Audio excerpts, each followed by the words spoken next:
Con il presidente del Sassari Calcio Latte Dolce, Roberto Fresu, alla vigilia di una partita importante, quella che vedrà impegnate la squadra della Sassari Calcio Latte Dolce, opposta alla Torres, in una stracittadina, come amiamo definirla, dai sapori particolari. Perché?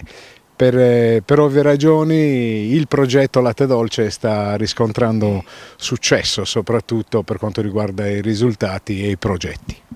Ma infatti noi siamo orgogliosi e siamo grati di tutto il lavoro che stanno facendo questi ragazzi, il mister, tutta la struttura societaria, perché effettivamente quest'anno iniziamo a raccogliere i frutti di tanto lavoro. Certo, domani è una partita diversa dalle altre, anche perché incontriamo l'altra squadra della nostra città, che tutti conosciamo, che è la Torres.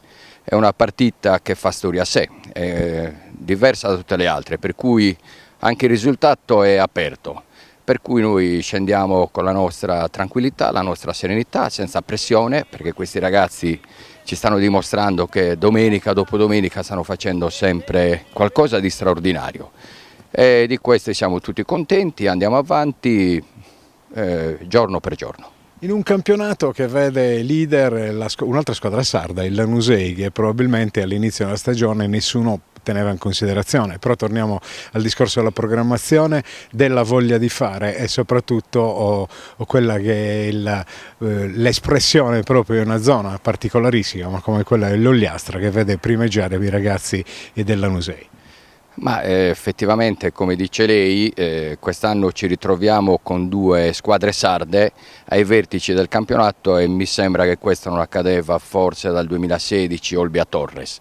Il Lanusei è una buona società perché anche lì c'è programmazione, hanno preso un ottimo allenatore come il mister Aldo Gardini, stanno facendo bene, sono partiti anche loro per fare una tranquilla salvezza. Come siamo partiti più o meno tutti, chiaramente si scende sempre in campo per fare il miglior risultato possibile, però poi alla fine se poi si arriva un tantino più in là di quella che è la quota salvezza, noi siamo tutti quanti contenti, così come gli amici anche di Lanusei, che saluto. Domani pomeriggio un'occasione anche di solidarietà, perché si giocherà in nome dell'associazione che poi alla fine cerca di debellare la polio. End Polio Now, un bel progetto che voi sposate per solidarietà.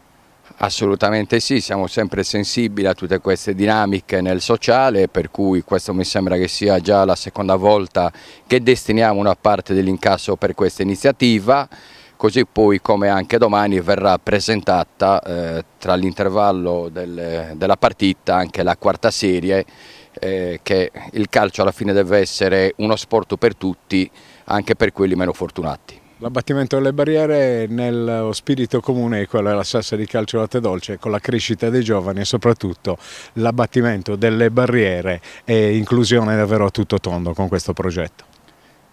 Sì, infatti come vi dicevo prima, noi andiamo avanti in quella direzione.